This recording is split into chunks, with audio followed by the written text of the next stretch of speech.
सातपूर प्रभागातील नागरिकांच्या आरोग्याचा प्रश्न ऐरणीवर आणत सातपूर सभापती समाधान देवरे यांनी सभागृहात प्रशासनाला अक्षरशः धारेवर धरले।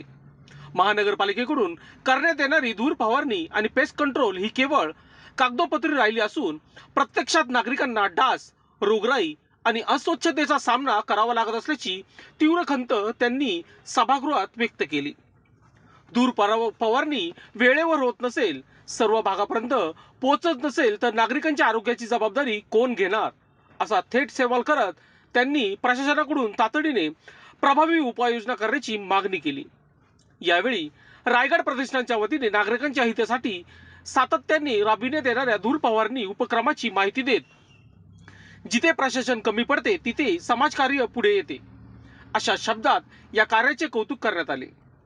समाधान देवरे यांनी स्पष्ट इशारा दिला की जनतेच्या आरोग्याशी कोणतीही तडजोड सहन केली जाणार नाही। नियमित धूर फवारणी, काटेकोर पेस्ट कंट्रोल आणि स्वच्छ परिसर ही प्रशासनाची जबाबदारी आहे, अन्यथा जनतेच्या वतीने अधिक तीव्र आवाज उठवला जाईल। लोकशास्त्र न्यूजसाठी बंटी आढाव, नाशिक। लोकांनी लोकांसाठी उचललेले अस्त्र म्हणजेच लोकशास्त्र न्यूज।